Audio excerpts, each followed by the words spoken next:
1906, nang unang ilatag ang pundasyon para sa pagtatatag ng isang ospital dito sa Maynila. At ayon sa kanilang paunang layunin, bukas ito para sa lahat, kahit anong kulay, lahi, relihiyon o politikal na paninindigan.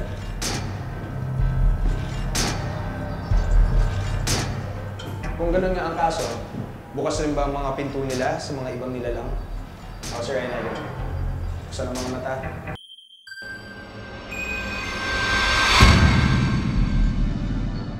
Talasan ng pandinig. Lawakin ang isip.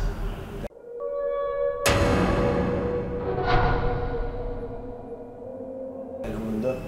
Nababalo? Misteryo. Bukod sa panggagamot, ang ospital na ito ay isa rin educational institution. Kaya nga naging sikat ang isang classroom dito at naging kontrobersyal. Dahil bukod sa mga araling medikal, namulat na rin ang mga estudyante dito ukol sa mga bagay na paranormal. Mahigit 100 taong nang nakatirik ang gusaling ito. Isa itong paaralan at ospital na nagbibigay ng tulong medikal sa mga taong nangangailangan nito. Ngunit hindi lahat ng may sakit na pumapasok dito ay gumagaling. Kung minsan, ito na ang kanilang nagiging huling hantungan.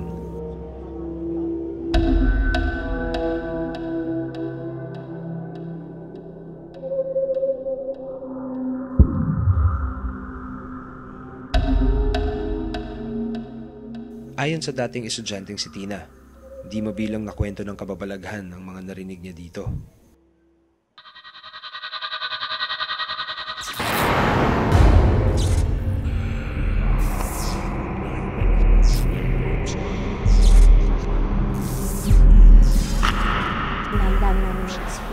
Iba-ibang klase. Doon sa room, sa CR, tapos minsan doon sa mga hallway.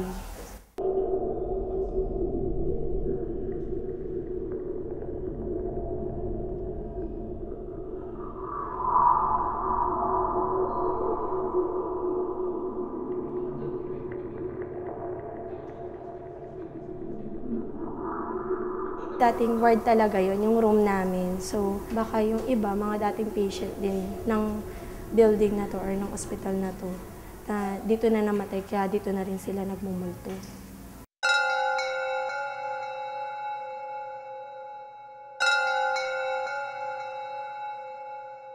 Habang nagbe-break time sila doon sa loob ng room namin, dito sa building na to, meron nakita siya na paanong bata na sunog. Kitang-kita niya daw, tinitigan niya pa yung paa kasi hindi siya makapaniwala na nakakita siya ng sunog na paa ng bata. Bukod sa mga kaluluwa, may mga elemento rin daw na tila nagpapabibo sa klase nila. Ano na nga ang tawag sa proseso ng pagpapatigil ng dugo sa sugat? Anyone here? Hemostasis. Sino yun? Tama! Sino yung sumagot nun? Ikaw ba? Narinig niyo, di ba? May nagsalita kanina, right? Tapos, nung binaliwala namin yun,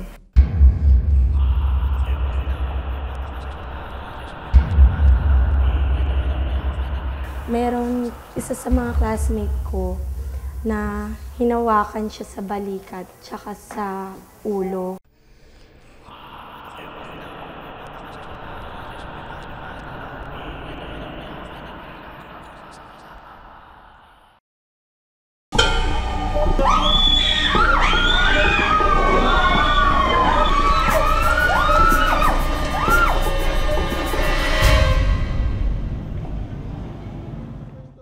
Ang mga residenteng kaluluwa at elemento hindi lang daw basta-basta nagpaparamdam.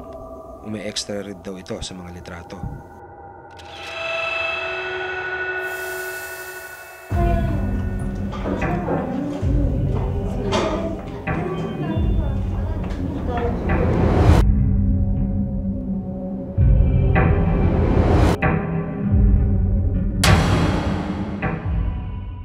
Paniwala ni Richard Companiano, isang dating estudyante na bukas umano ang third eye.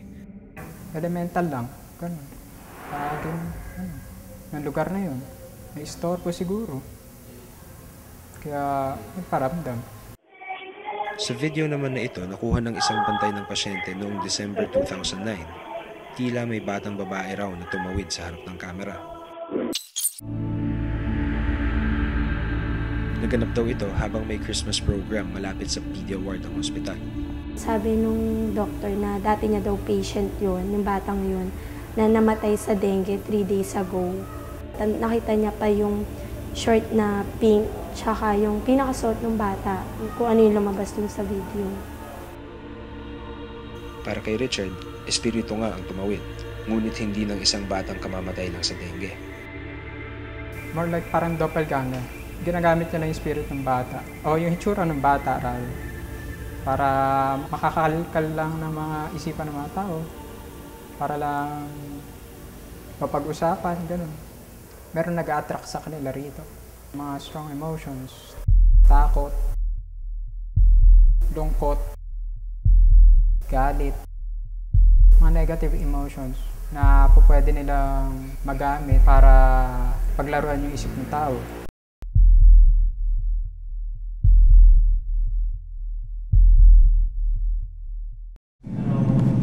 Ganito ang rehistro ng mga buhay na tao sa thermal camera.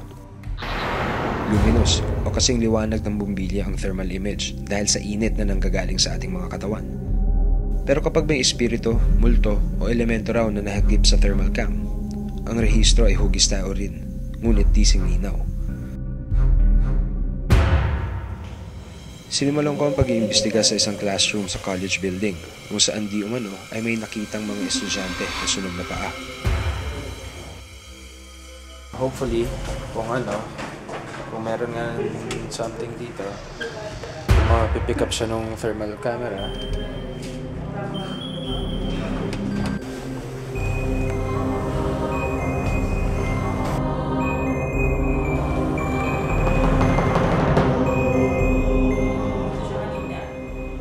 Isa sa staff ng misteryo na bukas ang third eye ang sumama sa akin. Pagpasok pa lamang daw niya sa building na ito, di umano ilang elemento at espiritu na ang nagpapapansin sa kanya. Then suddenly, nakakauta ko yung attention ko, nakuha yung attention ko, may naglakad dito sa taas. Then suddenly, di ko na siya makita. Ano Patrick, andito ba? Kanina naglakad siya dito eh. Saan? Tapos, bigla siya nasa taas.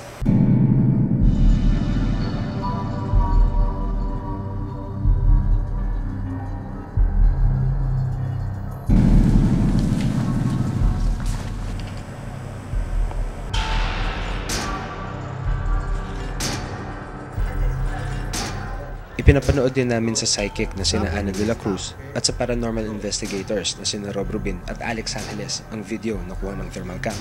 Wala pang 5 minuto, ilang imahe na di ko napuna ang tumawag na ng kanilang pansin. There it is, there in the corner. Okay, back 1 second. Yeah. There. You see a strange fluctuation here in the top right hand corner. It's in the form of a person dito. Yun, there it is. It moves. See, it was moving. And that was a person that would have been bright because of the thermal imagery. Stop. Head and torso. You guys can see it, right?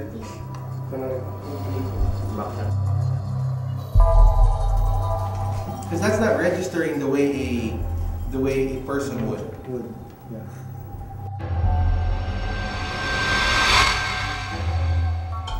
You see that? It looks like an outline following him. It looks like a hand. On the left side. Yeah.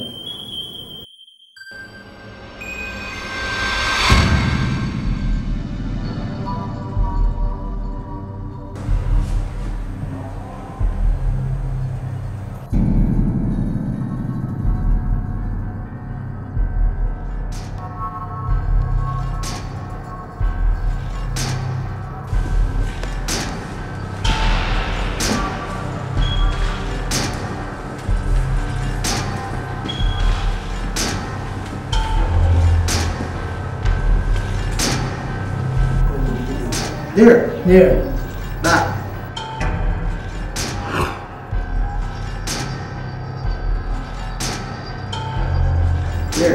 It lies across.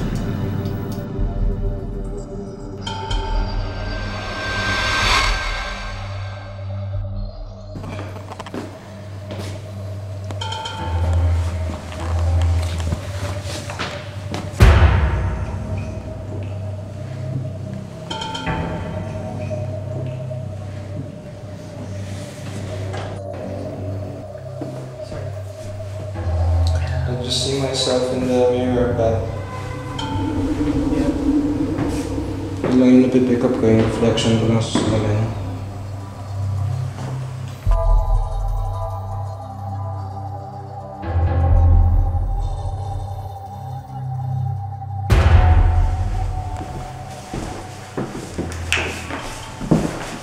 Ano? Wala na. Pero nandito talaga siya eh. Nandito talaga yung something na nilalakad ko. Hanggang ngayon. No.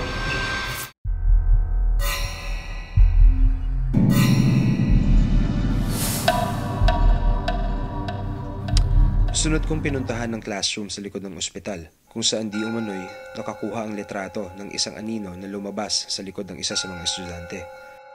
Dalawang video camera na may night vision ang isinetap dito para makunan ng anumang kakaibang mangyari. Alright, so we have 2 mini DV cameras na nakaplan. Just trying to take both angles of the room. Yung isang camera dun, it's pointed dun sa corner kung saan nagpa-picture yung mga magkakaklase na meron lumabas na shadow. So I'll stay here for a while. Sinimulan kong suyurin ang buong kwarto gamit ang thermal cam.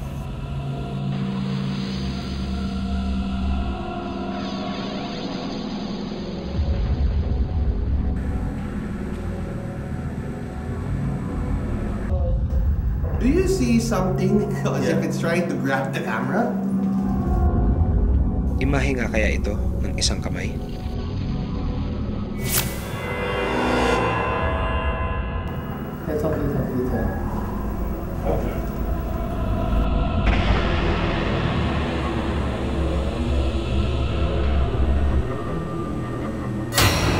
Oh shit, it's a reflection.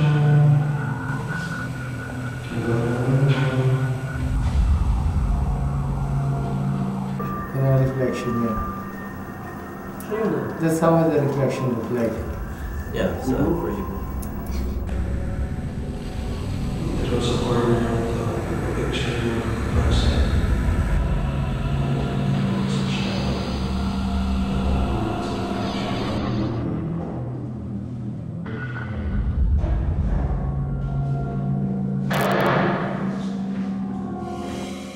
Sunod kong pinuntahan ang mga classroom sa second floor.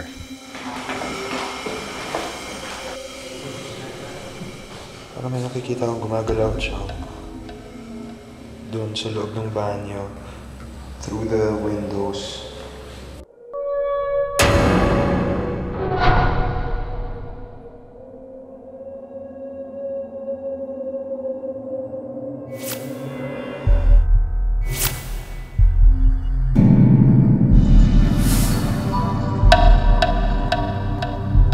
Para malaman kung meron ngang mga elementong nagpaparamdam sa loob ng eskwelahan, minabuti ng mga paranormal investigator na magsagawa ng crystal gazing or scrying.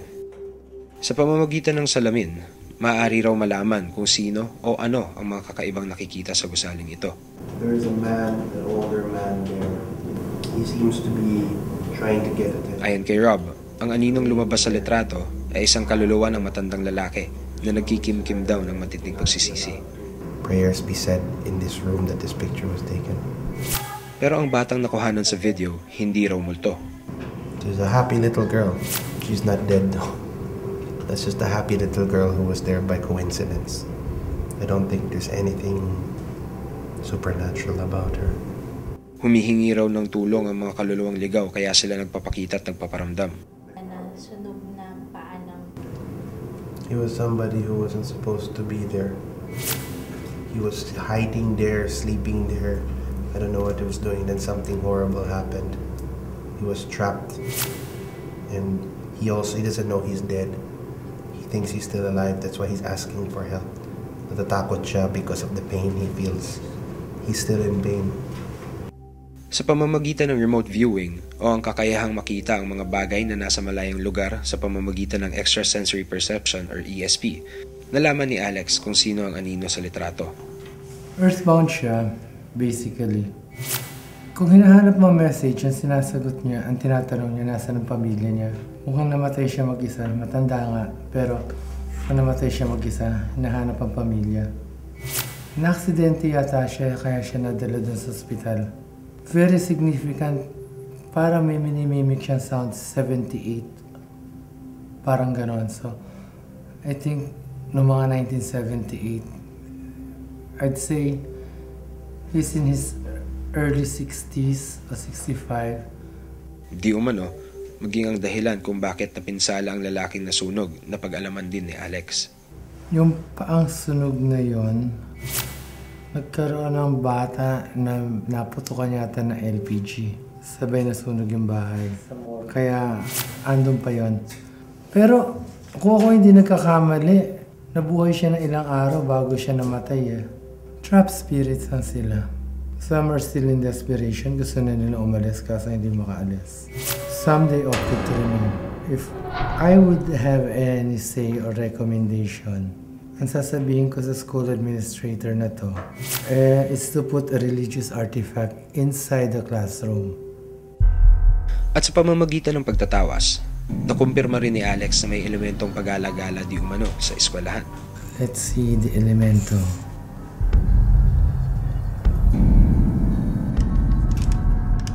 Ang nabuong imahe raw ay mukha ng matandang lalaki na mahaba ang buhok. Kaya naman ipinasuri namin sa isang graphics and visual effects artist ang litrato at video na nakunan ng mga estudyante at ng bantay. Possible explanation nun is parang may bounce na shadow. Kasi kung tinitingnan ko yung mga ibang images, yung mga ibang mga taong nasa picture, parang yung shadow nila is leaning towards dun sa left side ng guy. So ang suspetsa ko, parang nag-bounce lang yung shadow niya na pumunta ron. Pero ang video, ayon sa kanyang obserbasyon, hindi raw dinukto. Definitely, unlike sa photograph, mas mahirap gawin pag video.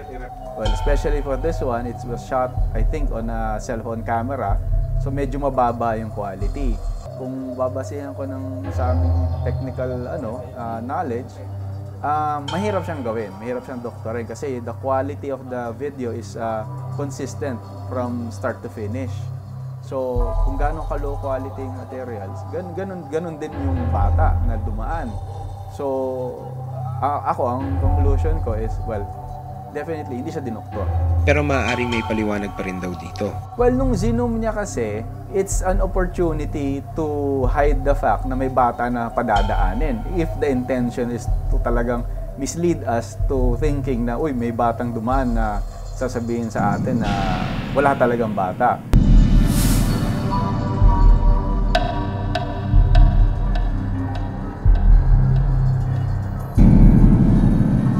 Marami na tayong naririnig na kwentong kababalaghan tungkol sa mga eskwelahan, gaya na lang sa kaso ng isang medical school dito sa Maynila. May mga ipinakitang pruweba na nagpapatunay sa mga kwento. Sapat na nga ba ito para tayo ay maniwala? Pero kung panalangin lang ang hinihingi ng mga kaluluwang ligaw, hindi naman siguro ito mahirap gawin, kung kapalit naman nito ay ang kanilang kalayaan.